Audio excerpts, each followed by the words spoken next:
తెలంగాణ రాష్ట్రంలో TS inter results update 2025 ఇవ్వడం జరిగింది. ఫలితాలు అనేది ఏప్రిల్ 4వ వారంలో వచ్చే అవకాశాలు కనబడుతున్నాయి. దీంతో పాటు ఇంకా చాలా అప్డేట్స్ అయితే ఇవ్వడం జరిగింది.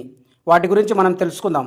తెలంగాణ రాష్ట్రంలో జూనియర్ కాలేజ్ స్టూడెంట్స్కి క్లాసెస్ మార్చ్ 30 నుంచి స్టార్ట్ అండ్ జూన్ 1 వరకు ఉంటాయి. ఈ సెలవులు ఖచ్చితంగా పాటించాల్సిందే. ఏదైనా కాలేజీ తెరిచి క్లాసెస్ చెప్తున్నట్లయితే అటువంటి వారికి తగిన గుణపాఠం చెప్తామని ఇంటర్మీడియట్ బోర్డు స్పష్టంగా చెప్పింది.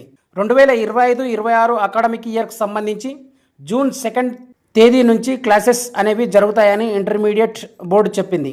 మరోవైపు ఇంటర్మీడియట్ పరీక్షల యొక్క మూల్యాంకనం ప్రక్రియ కూడా వేగవంతం చేసినట్లు సమాచారం. ఈ మూల్యాంకనం కంప్లీట్ అయిపోయిన తర్వాత మన ఫలితాలు అనేవి ఆన్లైన్లో ఏప్రిల్ 4th వీక్లో విడుదల చేస్తామని చెప్పడం జరిగింది.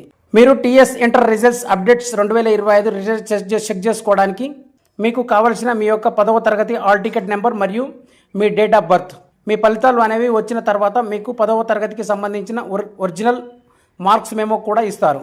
అదేవిధంగా ఇంగ్లీష్ పేపర్లో 7వ ప్రశ్న అటెంప్ట్ చేస్తే చాలు, అది తప్పు అయినా ఒప్పు అయినా మీకు 4 మార్కులు కలపడం జరుగుతుంది. ఒకవేళ మీరు అటెండ్ చేయకుండా వదిలేస్తే మీకు ఎటువంటి మార్క్స్ కలపవు. లాస్ట్ ఇయర్ మనకి ఇంటర్మీడియట్ రిజల్ట్స్ అనేవి ఏప్రిల్ 24వ తేదీన రిలీజ్ చేశారు. ప్రజెంట్ ఇంటర్మీడియట్ బోర్డు అధికారులు అందరూ కూడా పేపర్ కరెక్షన్లో నిమగ్నమయ్యారు. పేపర్ కరెక్షన్ కంప్లీట్ అయిన తర్వాత మార్కులను డేటా ఎంట్రీ చేసిన తర్వాత రేవంత్ రెడ్డి సమక్షంలో ఈ రిజల్ట్స్ అనేవి మీడియా ముందు విడుదల చేస్తారు. కాబట్టి వీటిని ఏప్రిల్ 3వ లేదా 4వ వారంలో ఫలితాలు విడుదల చేసే అవకాశాలు కనపడుతున్నాయి.